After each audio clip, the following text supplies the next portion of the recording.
Buenas tardes a todos de nuevo. Lo mismo que Violeta, agradecer a Argentina y a todo el equipo editorial de Juana Manuela por esta invitación. Y dijo muchas cosas interesantes. No sé si hay algo más para agregar, pero bueno, está interesante para que vayamos complementando. Después Teresita también agregará alguna otra cuestión. Y yo digo que el ensayo es un género que, si tuviera que definirlo solo en 2 palabras, es un género apasionante y generoso. Y bueno, ¿qué es lo que nos pasa con los ensayos? ¿Cómo reconocer un ensayo, ¿no? O cómo elegir leer o escribir un ensayo, que tiene que ver con la cuestión de uno como lector, qué camino ha hecho. Es decir, para poder decir esto es un ensayo, antes he tenido que leer ensayo. Entonces, yo también hice una escritura que voy a tratar de leer lo menos posible, ¿no? Yo escribo porque no me gusta hablar, pero vamos a tratar de, ¿qué es lo que yo había pensado decir? En mi caso, mis primeros contactos con el género ensayo han tenido que ver con las lecturas impuestas, gracias a Dios, en la Universidad Nacional de Salta, en la carrera de letras, donde tanto en literatura argentina como en literatura latinoamericana nos hicieron leer los grandes ensayistas latinoamericanos, como Enrique Rodó, como Murena, como Sarmiento, como Pedro Enríquez Ureña, que fue maestro de Favaloro y que lo incentivó a escribir en agradecimiento a él ese libro de historia, es un ensayo didáctico, Don Pedro y la educación. Es en homenaje a su maestro, a su profesor Pedro Enríquez Ureña. Y bueno, también, por ejemplo, al gran José Martí. Esos han sido, entre otros muchos que nos daba, mis primeras experiencias con los escritores de ensayo. Luego, ya recibida y tratando de preparar las clases de los alumnos de los cursos más altos o del terciario, complementé con lecturas no impuestas, sino que me llamaban la atención, que yo quería leer. Entonces, por ejemplo, La Argentina como sentimiento de Víctor Masú, La Argentina como sentimiento de José Isaacson, o Un país de novela de Marcos Aguini, bueno, me abrieron, digamos, como un abanico, el camino para seguir cultivando ese afecto por la pasión que late en el ensayo. Y que, bueno, que es algo que en cualquier otro texto, en cualquier otro género se ve, pero que en el ensayo, porque cuando uno tiene que reflexionar y eso que te hace pesado, ¿y cómo le voy a decirle esa teoría? Pero cuando a uno le apasiona, porque el que escribe el ensayo lo hace apasionante, bueno, se logra a través de eso, ¿no? A partir de ahí, también he leído ensayos de los grandes escritores que yo admiré. No voy a citar a todos, pero por dar 2 ejemplos muy conocidos, el caso de Gabriel García Márquez, escritor de cuentos y de novelas, pero también de algunos ensayos. Y si tenemos que poner un ejemplo de ensayo corto, y si queremos comenzar a leer o analizar ensayo, yo recomiendo, por ejemplo, el discurso que él dio para agradecer el Premio Nobel de Literatura. En ese momento él comienza agradeciendo y diciendo que cree que le han dado ese premio no por sus obras, sino de alguna manera también para homenajear a toda Latinoamérica. Entonces él va argumentando, desechando, poniendo ejemplos, pero desechando las teorías, o sea, refutando las teorías de los primeros conquistadores que escribieron sobre América, sobre los cronistas, ¿no? Y él dice que esa visión digamos, sí, no totalmente documentada o que no es fiel a lo que es América, se puede ver en las descripciones que hacía de la naturaleza, ¿no? Y que dice, bueno, en realidad importar esos esquemas, ¿no? de cómo nos veían los escritores europeos y luego de Estados Unidos o de otros lugares, hay que dar la vuelta y crear parámetros nuevos, esquemas nuevos, propios. Eso es lo que él propone en síntesis en ese maravilloso discurso, ¿no? Que es un texto argumentativo. El otro escritor que puedo poner de ejemplo es Mario Vargas Llosa, que también gran escritor de novelas, pero que él, cada tanto, obras de teatro también, ahí se acerca a vos, que ha cultivado varios géneros, pero que también cada tanto ha sistematizado, porque también era profesor o dictaba clases en las universidades, ha sistematizado sus pensamientos en valiosos libros de ensayo, como por ejemplo Contra viento y marea, del que yo recomiendo también específicamente el capítulo que dice La literatura es fuego, y va argumentando por qué, ¿no? Cómo la define la literatura, bueno, en una época en que era más romántico Mario Vargas Llosa, ¿no? Tiene otros libros como por ejemplo La verdad de las mentiras, la literatura es mi venganza, etc. De todos los libros que tiene, a mí el que más me gusta es el que se llama Carta de batalla por Tirán Leblanc, que es una defensa. Él va argumentando, dando las razones por qué Tirante el Blanco es una de las mejores novelas de la historia, ¿no? Y va un capítulo va tratando los personajes, otro capítulo va tratando el narrador, los distintos personajes, el tiempo, el espacio, para concluir, y esa es su tesis que está al final, que Tirante el Blanco es una novela total. O sea, dice, es una novela de caballería, es una novela de aventuras, es una novela de iniciación, etcétera, etcétera, y dice, es una novela total.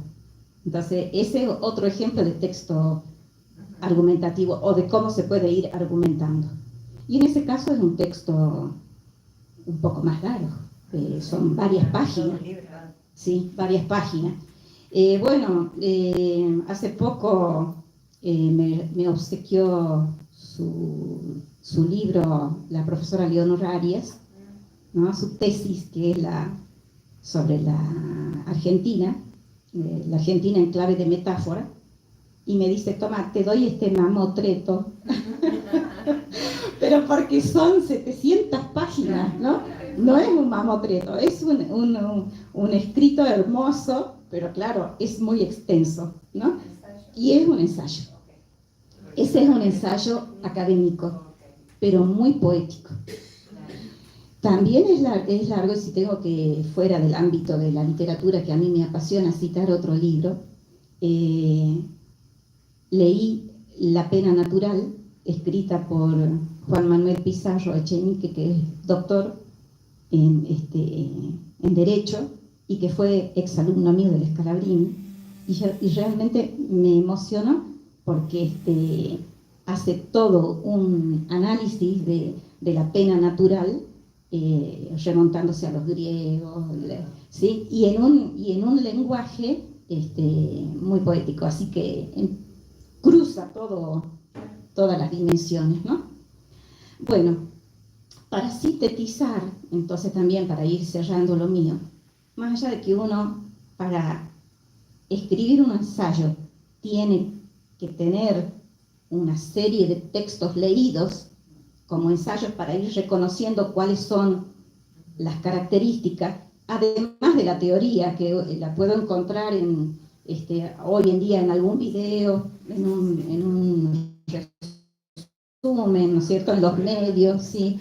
Bueno, en libros también, pero cualquiera tiene al alcance. Una vez que alguien ya ha decidido escribir, el ensayo, bueno, creo que como Violeta bien dijo, hay que primero recabar la información, buscar los datos precisos sobre el tema que a uno le ha interesado y ver qué vertiente nueva, es decir, qué voy a aportar de novedoso a un tema ya ampliamente conocido.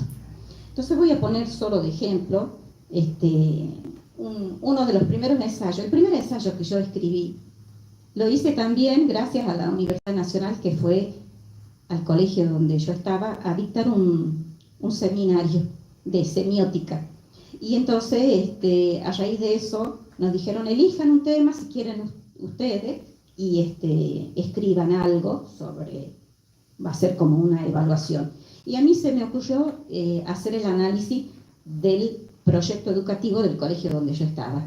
Entonces, de eso surgió la jerarquización de la escuela pública.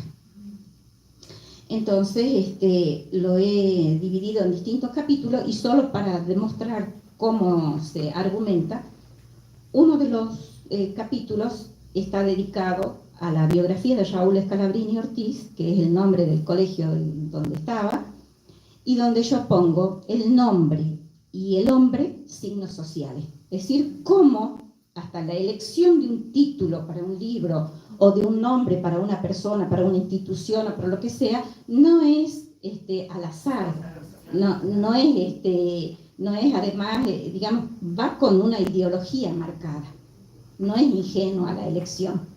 Entonces, el ensayista tiene que saber que eso es importante, la elección de los títulos, por ejemplo, ¿no?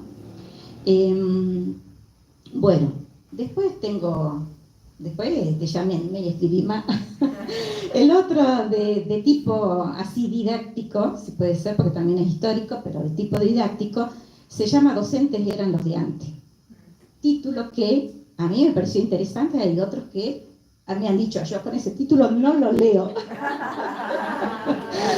Pero yo aclaro que en realidad es un título irónico, ¿sí? Y lo aclaro en la contratapa, y que en realidad están basados en textos literarios escritos por Juan Carlos Dávalo, que no han sido editados todavía, publicados, sobre su experiencia en el Colegio Nacional, desde que era alumno hasta que pasó, sí, primero como preceptor, luego como docente y finalmente como vicedirector y director. Bueno, y él escribe justamente la última de sus notas en el diario con un pesimismo muy grande, ¿no? Porque está en la década de 1940 y él dice que ve que la educación se ha proletarizado. Bueno, si uno lo lee, claro, ¿qué diría? Oye, ¿no?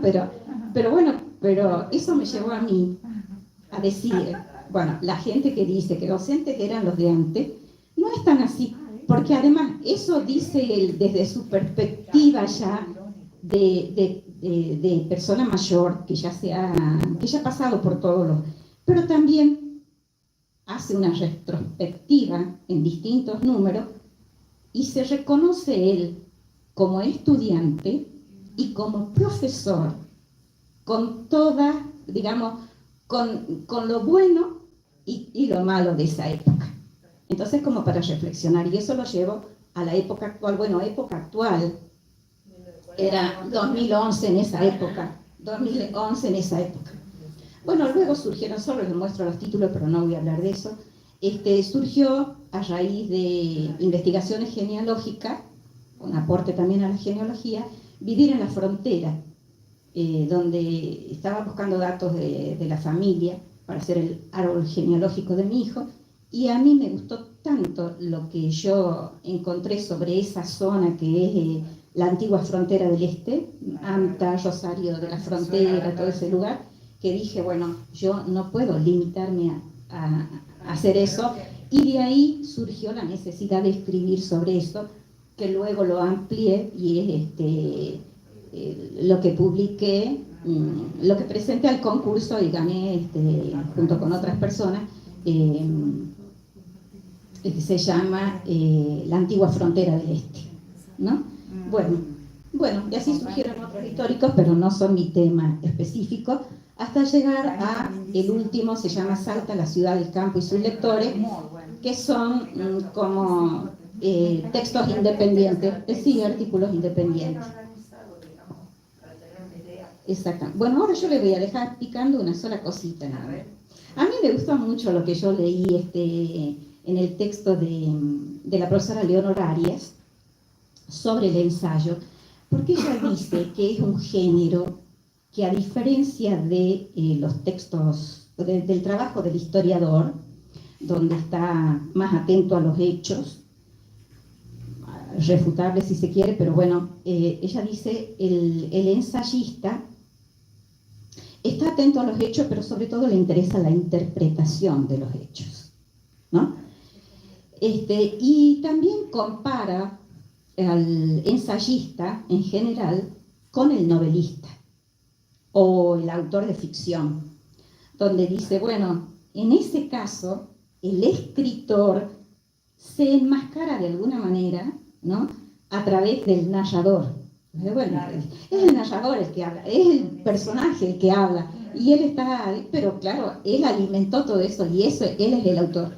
En cambio, en el ensayo, ahí aparece el yo